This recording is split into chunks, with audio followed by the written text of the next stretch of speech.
ሰላም ጤና ይስጥልኝ ተመልካቾቻችን እንደምን ሰንብታችኋል? የዲፕሎማሲያችን ዝግጅት እንሆ ተጀመረ። ዛሬም እንደተለመደው ሳምንታዊ የዲፕሎማሲያችን ጥንቅሮችን ይዘን ወደ እናንተ መድረስ እንጀምራለን። አብራችሁን እንድትሆኑ የአክብሮት ግብዣችን ነው። ዘላለም መሉ ፕሮግራሙን እየመራው ከእናንተ ጋር ቆይታ አደርጋለሁ።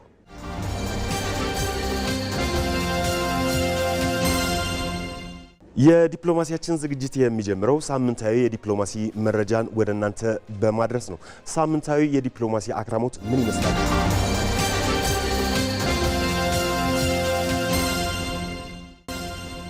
የውጭ ጉዳይ ሚኒስትር ዶክተር ጌዲዮን ጢሞቴዎስ ከፍልስጤም የውጭ ጉዳይ ሚኒስትር ቫርሰን አጋፔኪያን ጋር በጽህፈት ቤታቸው ተወያይተዋል። ሚኒስትሮቹ በቀጠናዊና ዓለም አቀፋዊ የሰላምና ደህንነት የጋራ ጉዳዮች ዙሪያ ውይይት አድርገዋል።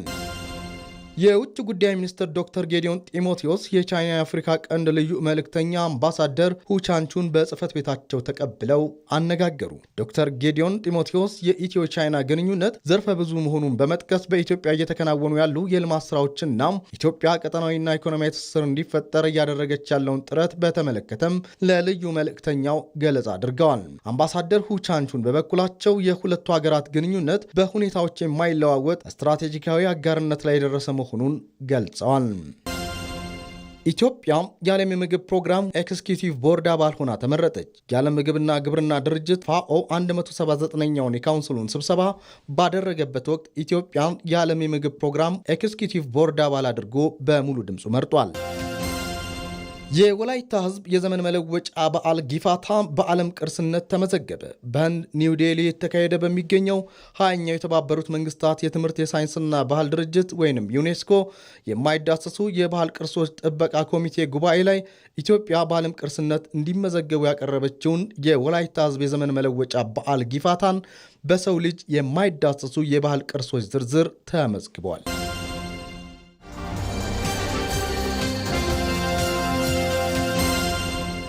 የተባበሩት መንግስታት ድርጅት ከተመሰረተ 80 ዓመት ሞልቶታል። ኢትዮጵያም ድርጅቱን ከመሰረቱት ሀገራት መካከል አንዷ መሆኗ ይታወቃል።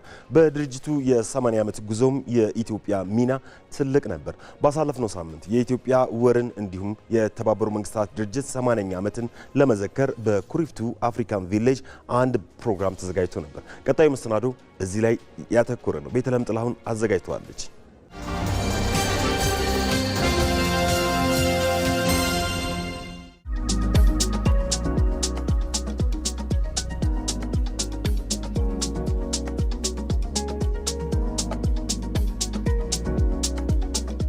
የተባበሩት መንግስታት ድርጅት በ1945 ዓመተ ምህረት እንደ ኤሮፓያኑ አቆጣጠር ሲመሰረት መስራች ከነበሩ መካከል አንዷ ነበረች ኢትዮጵያ።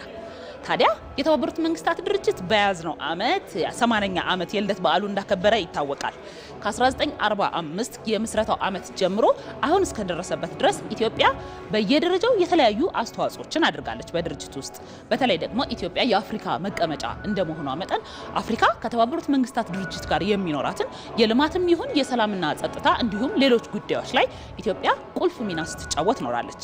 ዛሬ የተባበሩት መንግስታት ድርጅት 80ኛ ዓመት የልደት በዓልን አስመልክቶ የውጭ ጉዳይ ሚኒስትር በአዲስ አበባ ከሚገኙ የተለያዩ ሀገራት አምባሳደሮች፣ ዲፕሎማቶች እንዲሁም ደግሞ የዓለም አቀፍና የአህጉር አቀፍ ድርጅቶች ኃላፊዎች ጋር በጋራ ለማክበር በዚህ በኩሪፍቱ ሪዞርት ተሰባስበዋል።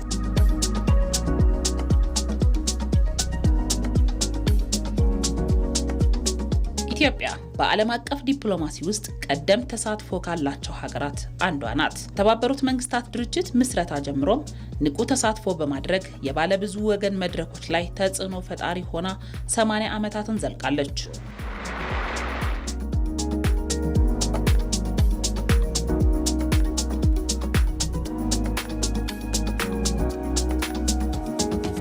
ኢትዮጵያ የጥንታዊ ስልጣኔ ባለቤት፣ እምቅ የሆነ ባህልና እሴት ባለጸጋ የሆነች ሀገርም ናት።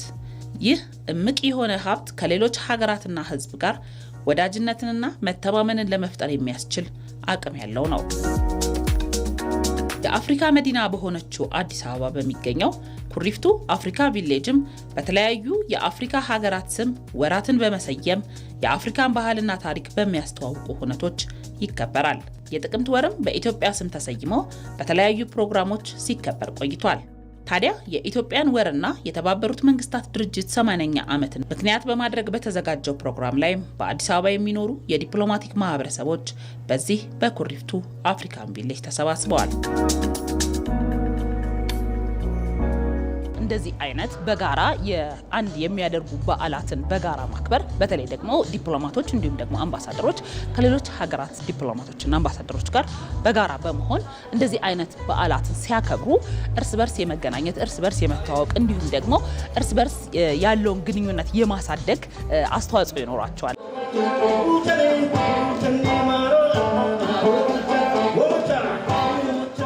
It is a great pleasure to welcome you to this celebration of Ethiopia's የኢትዮጵያ ወርን በመናከብርበትና የአፍሪካን ውብ ባህል ወደምናንጸባርቅበት ስፍራ ስለመጣችሁ ደስ ብሎናል። ይህ ፕሮግራም አብሮነታችንን የምናንጸባርቅበት የጋራ የሆኑ እሴቶቻችንን የምናጸናበት ነው። ለየብቻ ከምናደርጋቸው ውይይቶችና የባለብዙ ወገን ምክክሮች የበለጠ እርስ በርስ እንድንቀራረብ የሚረዳን ነው። ይህ ዓመት የተባበሩት መንግስታት ድርጅትን 80ኛ ዓመት ያከበርንበት ነው። ኢትዮጵያም እንደ መስራች ሀገር በድርጅቱ ውስጥ የነበራትን ሚናም የምናስታውስበት ነው። who have brought us together to celebrate this milestone and reflect on the journey we have traveled with the UN.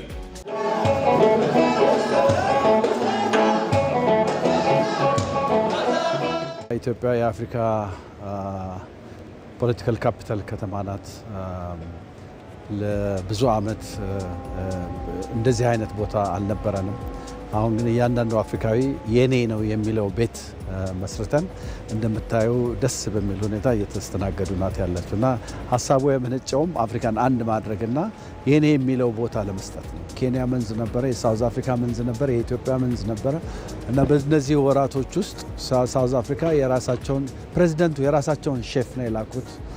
ከካልቸራል እንትናቸውን፣ ፋሽናቸውን፣ ምግብ አበላላቸውን፣ የቢዝነስ ዴሌጌሽናቸውን፣ የቱሪዝም ኦፕሬተሮቻቸውን ልከው አገራቸውን ሁለቱ ሀገሮች በምን አይነት መልክ ሊገናኙ ይችላሉ በሚለው ነው የሰሩት። ኬንያም እንደዚሁ።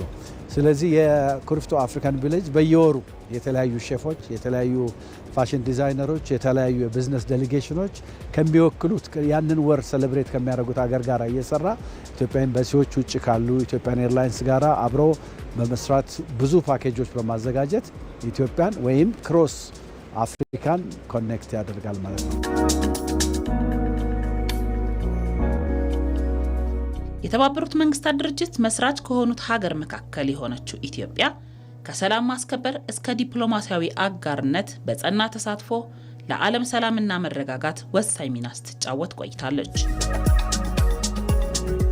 የአፍሪካን ድምጽ በመወከል ለጥቁር ነጻነት፣ ለቀኝ ግዛት ትግል፣ ለአፍሪካ ድምጽ የጥቁር ህዝቦች ድምጽ እንዲሰማ የፓን አፍሪካኒዝም አስተሳሰብ እንዲያድግ ከፍተኛ አስተዋጽኦ ስታደርግ የቆየች ሀገር ነች። በዚህም ውስጥ በተባበሩት መንግስታት ወይም በባለብዙ ወገን የዲፕሎማሲ ስርዓት ውስጥ ኢትዮጵያ በርካታ አስተዋጽኦችን ያደረገች ሀገር ነች። ካደረገቻቸው ውስጥ አንዱ በዋናነት የሚጠቀሰው ቅድም ካልኳቸው በተጨማሪ በሰላም ማስከበር ትልቅ ሚና ነበራት። ለምሳሌ ሩዋንዳ ኢቭን ከአፍሪካ ሞጣ ብላ ደግሞ በኮሪያ በመዛመት በመሳተፍ ኢትዮጵያ እንደ ሀገር በዛ ውስጥ የነበራት ሚና በከፍተኛ ደረጃ ስትወጣ የነበረች ሀገር ነች። ያም ልምዷ እስካሁን ድረስ የቀጠለበት ሁኔታ ነው ያለው። በተባበሩት መንግስታት ድርጅት ውስጥ ትልቅ አስተዋጽኦ ካላቸው ሀገሮች ግንባር ቀደም የሆነችው ኢትዮጵያ በተለይ በአህጉሪቱ ሰላምን በማስከበር ወታደሮቿን ጭምር በመላክ በሀገራት መካከል ሰላም እንዲሰፍን የተለያዩ የሰላም አማራጮችን በማፍለቅና በማወያየት በአፍሪካ ሰላም እንዲሰፍን አስተዋጽኦ ስታደርግ ቆይታለች። ኢትዮጵያ እንደ የተባበሩት መንግስታት ድርጅት መስራች ሀገርና እንደ አፍሪካ ህብረት መቀመጫነቷ በድርጅቱና በአፍሪካ መካከል ያለውን ግንኙነት በማጠናከርና የተባበሩት መንግስታት ድርጅት ተልእኮችን በማስፈጸም ረገድ ያላት ሚና ትልቅ ነው። Ethiopia is one of the founding members of the United Nations. ኢትዮጵያ የተባበሩት መንግስታት ድርጅት መስራች ሀገር ነች። እንደ መስራች ሀገርነቷም በድርጅቱ ውስጥ ጠቃሚ ሚና የምትወጣ ሀገር ነች። በሰላም ማስከበርም ቀኝ ግዛትን በመዋጋት የሰው ልጆች መብት እንዲከበርም ኢትዮጵያ ብዙ ሰርታለች። የድርጅቱን የሰብአዊ መብት ቻርተሮችን በመፈረምም ተጠቃሽ ናት። ኢትዮጵያ ከድርጅቱ መመስረት ጀምሮ እስካሁን በድርጅቱ ተልእኮዎች ውስጥ ትልቅ ሚና ያላት ሀገር ሆና ቀጥላለች።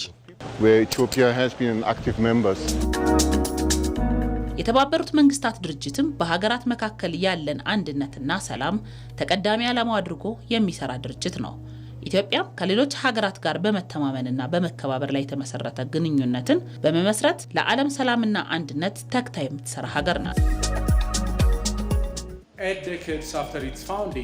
በ8 አስርተ ዓመታት ውስጥ የተባበሩት መንግስታት ድርጅት በሀገራትና በህዝቦች መካከል አንድነትን ለማጽናት የሰራ ድርጅት ነው። ኢትዮጵያም በድርጅቱ ምስረታ ወቅት የነበራትን አስተዋጽኦና በባለብዙ ወገን ስርዓት ላይ ያላት ሚና ትልቅ ነው። ከድርጅቱ ጋር ላላት ግንኙነትም ትልቅ ቦታ ትሰጣለች። አፍሪካ በድርጅቱ ውስጥ ያላት ሚና እያደገ መጥቷል። በተለይ በአየር ንብረት፣ በሰላም ማስከበርና በልማት ጉዳዮች ላይ የአፍሪካ ሚና አድጓል። Climate diplomacy and sustainable development. ኢትዮጵያ የባለብዙ ወገን ድርጅቶች እንዲጠናከሩ፣ እንዲደራጁ፣ በተለያዩ እንትኖች ላይ እንዲቋቋሙ ትልቅ አስተዋጽኦ ከምታደርግ ሀገር አንዷ ነች። በተለይ ቅድም እንደነገርኩሽ የተባበሩት መንግስታት ድርጅት በማቋቋም ሂደት ውስጥ ኦልሬዲ ነበረች። የመጀመሪያ ቻርተሩን ከፈረሙት ውስጥ የአፍሪካ ህብረትም እንዲቋቋም ትልቅ አስተዋጽኦ ካደረጉት ውስጥ እንደዚህ የዓለም የገለልተኞች የምንለው በተለይ ኢንዶኔዥያ በአንዱን ውስጥ የተቋቋመውንም ስንወስድ አክቲቭሊ መስራችም ተሳታፊም ጭምር ነች እና አንደኛ ከውጭ ፖሊሲዋ አንጻር ይሄ በዚህ የነቃ ተሳትፎ ማድረግ እንዳለባት ፖሊሲዋም ስለሆነ ያንን ፖሊሲዋን ለማስቀጠል ያን ፖሊሲዋን ወደ መሬት ለማውረድም ጭምር ነው አንደኛ። ሁለተኛ በእንደዚህ አይነት ድርጅቶች ደግሞ በንቃት በተሳተፈች ቁጥር አንደኛ ህዝብን ትወክላለች ሀገሯን፣ አልፎ ደግሞ በምትሳተፍበት ጊዜ የሀገራችንን ሆነ የአፍሪካን ድምጽ ታሰማበታለች። በተለይ አጋሮችን ታበዛበታለች። የተለያዩ ድምጹን በማሰማት ሂደት በሀገሪቱም ይሁን በአፍሪካ ላይ የሚነሱ ወይም ለአህጉሪቱም ሆነ ለሀገሪቱ የማይጠቅሙ አመለካከቶችን የምትቃወምበት፣ ተቃውማ ድምጿን የምታሰማበት ወይም ለማሰማት የምትጠቀምበት መድረክ ነው። የተባበሩት መንግስታት ድርጅትም በኢትዮጵያ የሰላምና የልማት እድገት ጉዞ አጋር ሆኖ የዘለቀ ድርጅት ነው። በተባበሩት መንግስታት ድርጅት የዘላቂ የልማት እቅድ ለማሳካት ከኢትዮጵያ ጋር በጋራ እንሰራለን። በቀጠናውም ተጽዕኖ ፈጣሪ መሆኗ ይበልጥ ተቀራርበን እንድንሰራ ያደርገናል። በኃይል አማራጭ፣ በትምህርት፣ በጤና፣ በኮሚኒኬሽንና ሌሎች ዘርፎች ከኢትዮጵያ መንግስት ጋር በቅርበት እንሰራለን። በገንዘብም በቴክኒክም ድርጅቱ ድጋፍ ያደርጋል። በኢትዮጵያ ጠቅላይ ሚኒስትር አብይ አህመድ አነሳሽነት የሚሰሩ የልማት ስራዎችንም እንደግፋለን። The future is based on Ethiopia's national priorities to which the UN basically subscribes. በአባልነት በተባበሩት መንግስታት ድርጅት ውስጥ የተጀመረው የኢትዮጵያ ተሳትፎ ወደ ጠንካራ አጋርነት ያደገ ቢሆንም አሁንም ግን በድርጅቱ ውስጥ በተለይ አፍሪካ ያላት ውክልናና ተደማጭነት ማደግ የሚገባው ነው። With its rising demographic weight, እያደገ ባለው የህዝብ ቁጥር፣ ኢኮኖሚያዊ አቅምና የዓላማ አንድነት አፍሪካ የተባበሩት መንግስታት ድርጅትን ለማሳደግ በሚደረገው ጥረት ውስጥ ተዋናይ ሆና ትቀጥላለች። የዚህን ጥረት ውጤትም በድርጅቱ ውስጥ እንደምናየው እንተማመናለን። የተባበሩት መንግስታት ድርጅት የበለጠ አካታችና ሚዛናዊ እንዲሆንም እንጠብቃለን። የውጭ ጉዳይ ሚኒስቴርም እንደዚህ አይነት ፕሮግራሞችን በማዘጋጀት ከዲፕሎማቲክ ማህበረሰቡ ጋር የባህል ልውውጥና በመተማመን ላይ የተመሰረተ ወዳጅነትን ለማጠናከር ይሰራል። cultural exchange and mutual respect.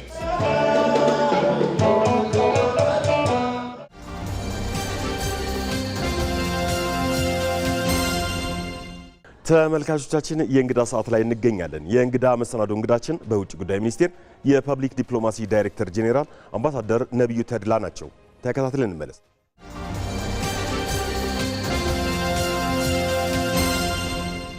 አምባሳደር ነብዩ ተድላ በውጭ ጉዳይ ሚኒስቴር የፐብሊክ ዲፕሎማሲ ጄኔራል ዳይሬክተር፣ ለዚህ ቃለ መጠይቅ ፈቃደኛ ስለሆኑ አመሰግናለሁ።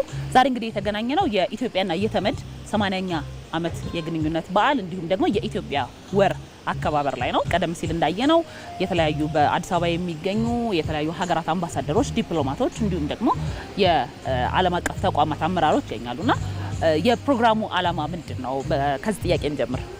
እሺ አመሰግናለሁ። እኔም የፕሮግራማችሁ እንግዳ አድርጋችሁ ስለጋብዛችሁኝ አመሰግናለሁ። ዛሬ በኩሪፍቱ አፍሪካ መንደር የምናከብረው የኢትዮጵያ ወር ባለፉት 30 ቀናት በዚህ በኩሪፍቱ ሪዞርት ሲከበር ቆይቶ ነበረ። እንደዚሁም ደግሞ በተጓዳኝ የተባበሩት መንግስታት ድርጅት ከተቋቋመ እንግዲህ ወደ 80 ዓመት ተጠግቶታል። ኢትዮጵያና የተባበሩት መንግስታት ድርጅትም ላለፉት 80 ዓመት የነበራቸውን ግንኙነት የምንዘክርበት ምሽት አድርገን ነው የተዘጋጀ ነው። እንግዲህ ይሄ ፕሮግራም የውጭ ጉዳይ ሚኒስቴር በተለይ ከፐብሊክ ዲፕሎማሲ አንጻር እንደ ተቋም አዲስ አበባ ውስጥ ተቀማጭ ከሆኑ የዲፕሎማቲክ ማህበረሰቡ ጋር እንደዚሁም የዓለም አቀፍ ድርጅቶች እና የአህጉራዊ ድርጅቶች ኃላፊዎችና ዲፕሎማቶች ጋር በጋራ ከሚያዘጋጃቸው የተለያዩ ፕሮግራሞች አንዱ ነው። ዓላማው በዋነኛነት እንደ ሀገር ኢትዮጵያ ያላትን የተለያየ ባህል፣ እሴት እና የተለያዩ የቱሪስት መዳረሻዎችን ለዲፕሎማቲክ ማህበረሰቡ የማሳወቅ ዓላማ ያለው ነው። ይሄ እዛው ሳለ ባህልን ከማስተዋወቅ ባለፈ ዲፕሎማቶች በመደበኛ ፕሮግራም ከሚያደርጓቸው የእርስ በርስ የስራ ጉብኝቶች በተጨማሪ መሰል አይነት ዝግጅቶች በመካከላቸው ያለውን የስራ ሁኔታ የበለጠ ያዳብራል፣ ያጠናክራል ተብሎ ይታሰባል። እንደዚሁም ደግሞ መሰል ሀገርን የሚያስተዋውቁ ፕሮግራሞች አንዱ ህዝብ የሌላውን ህዝብ ባህል፣ ማንነትና እሴት ተረድቶ በሀገራትና በህዝቦች መካከል ያለውን የእርስ በርስ ግንኙነት ትብብር እንደሚያጠናክር ታሳቢ ያደረገ ነው። ከዚህ በተጨማሪ ቅድም እንደጠቀስኩት ኢትዮጵያና የተባበሩት መንግስታት ድርጅት ላለፉት 80 ዓመታት ጠንካራ የሚባል ግንኙነት ነበራቸው። ኢትዮጵያ የተባበሩት መንግስታት ድርጅትን ከመሰረቱ ነባር መስራች ሀገሮች አንዷ ናት። በተባበሩት መንግስታት ድርጅት ውስጥ በተለያዩ መስኮች ስታገለግል ቆይታለች። አሁንም እንደ አባልነቷ የሚጠበቅባትን ኃላፊነት እየተወጣች ትገኛለች። ስለዚህ የዛሬው ፕሮግራም ይህንን የሚዘክር ፕሮግራም ነው ብለን መውሰድ እንችላለን።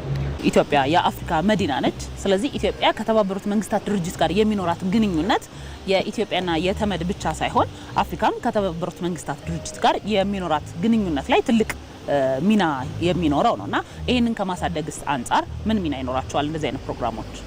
ኢትዮጵያ የተባበሩት መንግስታት ድርጅት መስራች አባል ሀገር ናት። ከመስራች አባልነቷ በተጨማሪም ደግሞ እንደ ቀደምት የድርጅቱ አባል አፍሪካዊ አባል ሀገር የአፍሪካን አጀንዳዎች በተባበሩት መንግስታት የተለያዩ መድረኮች ላይ ስታንጸባርቅ የቆየች ነች። ቀደም ሲል በኮሎኒያል ግዛት ውስጥ የነበሩ አንድነቶች ነፃ እንዲወጡ ሲደረጉ የነበሩ ጥረቶችን በከፍተኛ ደረጃ ስታግዝ ቆይታለች። ከዛ በመቀጠል የተባበሩት መንግስታት ድርጅት በተለይ በፖለቲካ ሰላምና ደህንነት ማስከበር ስራዎች ውስጥ ኢትዮጵያ ጉልህ ሚና ከሚጫወቱ በርከት ያሉ የሰላም አስከባሪ አዋጭ ሀገሮች ተርታ ምናልባትም ከ1 እስከ 3 በሚሆኑት ተርታ ውስጥ ከሚጠቀሱ ዋነኛ አባል ሀገራት መካከል አንዷ ናት። እንዲሁም ከቅርብ ጊዜ ወዲህ ደግሞ በተባበሩት መንግስታት ድርጅት ውስጥ በተለያዩ መድረኮች ውይይት በሚደረግባቸው የፖለቲካ የኢኮኖሚና የልማት አጀንዳዎች እንደዚሁም የማህበራዊ ጉዳይ አጀንዳዎች ላይ እንደ አንድ መስራች አባል ሀገርና እንደ አንድ ኩሩ የአፍሪካዊ የድርጅቱ አባል ንቁ ተሳትፎ እያደረገች ትገኛለች። አሁን ደግሞ ከቅርብ ጊዜ ወዲህ የተባበሩት መንግስታት ድርጅት ላለፉት 80 ዓመታት ሲያከናውን በቆየው ጊዜ ውስጥ ስራዎቹን በማከናወን ሂደት ውስጥ ባለፉት 80 ዓመታት ውስጥ የተለያዩ አይነት ጥሩ የሚባሉ በጎ የሚባሉ ለቀጣይ ትውልድ ሊሻገሩ የሚችሉ ውጤቶችን አቺቭመንቶችን አስገኝቷል። በቀጣይ ደግሞ ድርጅቱ ወቅቱን የዋጀ ድርጅት ከማድረግ አኳያ ቀጣይ ምን አይነት አወቃቀር ሊኖረው ይችላል በሚሉ የድርጅቱ የማሻሻያ የሪፎርም አጀንዳም ላይ እንደዚሁ ጠንካራ አቋሞችን ከሚያንጸባርቁ ሀገሮች መካከል ሆና በመቀጠል ላይ ትገኛለች። ስለዚህ መሰል ፕሮግራሞች ኢትዮጵያ በተባበሩት መንግስታት ድርጅት ውስጥ ስታበረክት የነበረውን ሚና አጉልቶ ከማሳየት አኳያ እንደዚሁም በቀጣይ የተባበሩት መንግስታት ድርጅት ሊወጣ ይገባዋል፣ ሊያሻሽል ይገባል በሚባሉ ጉዳዮች ዙሪያ ያሉ አፍሪካዊ አጀንዳዎችን፣ ሀገራዊ አጀንዳዎችን አጉልተን ለማውጣት የምንጠቀምበት መድረክ ነው ማለት እንችላለን። እንደዚሁም እንደምታውቂው የተባበሩት መንግስታት ድርጅት የኢትዮጵያ ቢሮ አለው። እንደ ድርጅት አገራችን በተለይ በምታከናውናቸው የአገር በቀል የኢኮኖሚ ሪፎርም ማሻሻያዎች ላይ የራሱን አሻራ ያኖራል። እንደ አንድ የልማት አጋር የራሱን የሆነ ድጋፍ ይሰጣል። በተለይ ደግሞ የአጀንዳ 2063 የዘላቂ ልማት ግቦችን ከማሳካት አኳያ የተባበሩት መንግስታት ድርጅት የራሱ የሆነ ሚናዎች አሉት። ስለዚህ እነኚህን በማሳካት ሂደት ውስጥ በሚኖሩ ጥረቶች ላይ የተባበሩት መንግስታት ድርጅት ምን አይነት ሚና ሊጫወት ይችላል የሚሉትን ጉዳዮች እንደ አንድ አፍሪካዊ ሀገር አጉልተን ይዘን ለመውጣት መሰል ፕሮግራሞች ያግዙናል። ከዛ በተጨማሪ ምናልባት ማንሳት የሚገባል መንግስት ወይም የፐብሊክ ሴክተሩ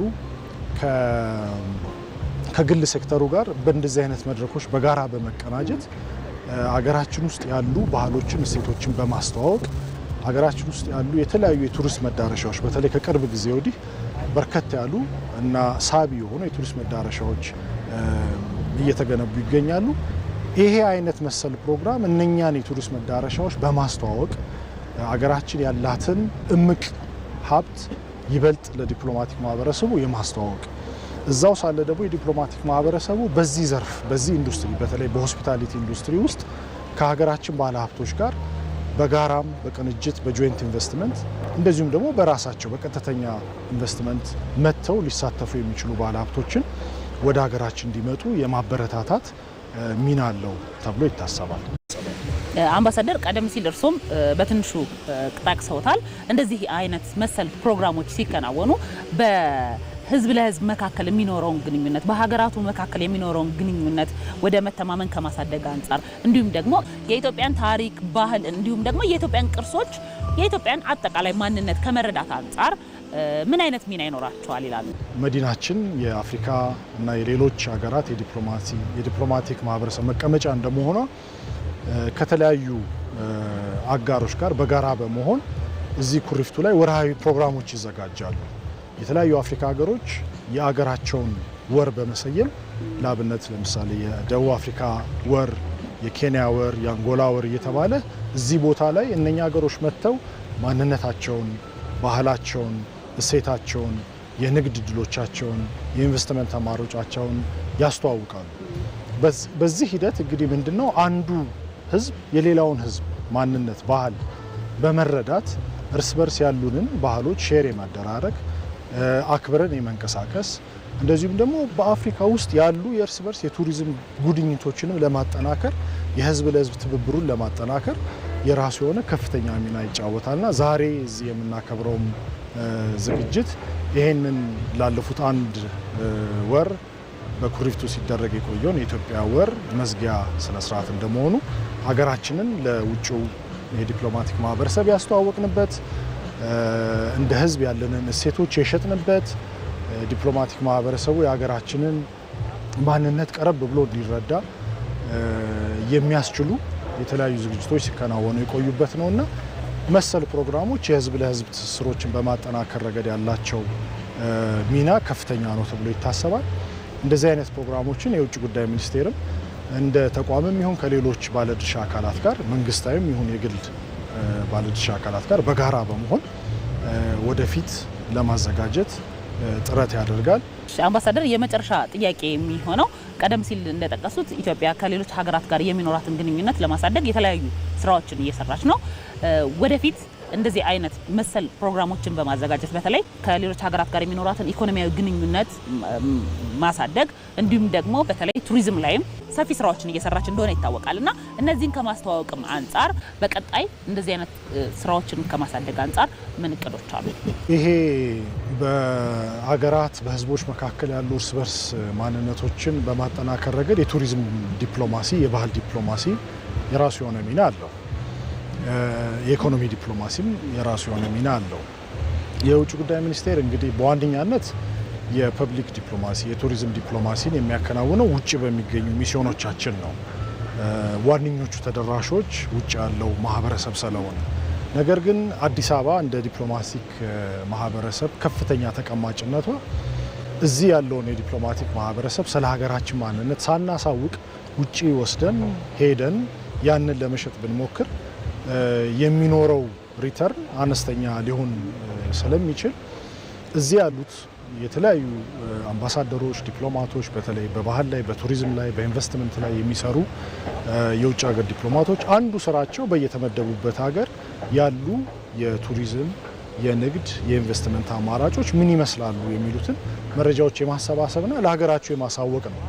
ስለዚህ በተለይ ከቅርብ ጊዜ ወዲህ ደግሞ በሀገራችን ውስጥ ለቱሪዝም ኢንዱስትሪው እየተሰጠው የመጣው ትኩረት ከፍተኛ ስለሆነ እነኚህን ዲፕሎማቶች ወደ እነዚህ አይነት ቦታዎች ላይ በመውሰድ ሀገራችን ያላትን ከፍተኛ የቱሪዝም የተደራሽነት ሀብት እንዲያውቁት በማድረግ ቀደም ብዬ እንደጠቀስኩት እነኚህ ዲፕሎማቶች አገሮቻቸው ውስጥ ያሉ ሊወጡ የሚፈልጉ በሆስፒታሊቲ ኢንዱስትሪው ላይ የተሰማሩ የሆቴል ባለሀብቶች አሉ፣ የኢኮሎጂ ቱሪዝም ባለሀብቶች አሉ፣ በእንስሳ በዱር አራዊት ቅኝት ጥናት ላይ የተሰማሩ የተለያዩ አካላት ይኖሩና እነኚህን አካላት ወደ ሀገራችን እንዲመጡ በማድረግ የቱሪስት መዳረሻዎች እንዲጎበኙ በማድረግ እነኛ አካባቢዎች ላይ የተለያዩ የፊልም ኢንዱስትሪውን ጭምር አምጥቶ የተሻለ ነገርን በማጉላት የሀገራችን ገጽታ ለመገንባት የምናደርገው ጥረት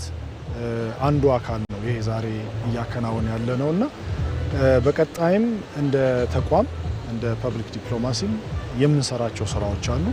ቀደም ሲል እዚሁ መዲናችን ውስጥ ያከናወናቸው አንዳንድ ስራዎች አሉ። በተለያዩ ባለድርሻ አካላት ይሄ ስራ በውጭ ጉዳይ ሚኒስቴር ብቻ የሚሰራ አይደለም። ሌሎችም መንግስታዊ አካላት የሚሰሯቸው ስራዎች አሉ። በቅርብም ካስታወስሽ ወደ ድሬዳዋ፣ ሀረር የሄዱበትና እዛ ያለውን የሀገራችንን የቱሪዝም መዳረሻ የጎበኙበት ሁኔታ አለና እንደዚህ አይነት ስራዎችን ወደፊት አቅም በፈቀደ ከተለያዩ አጋሮቻችን ጋር በጋራ በመሆን ለመስራት የምንሞክርበት አግባብ ይኖራል። እሺ፣ አምባሳደር ነብዩ ተድላ በውጭ ጉዳይ ሚኒስቴር የፐብሊክ ዲፕሎማሲ ዳይሬክተር ጄኔራል ለነበረን ቆይታ በጣም አመሰግናለሁ።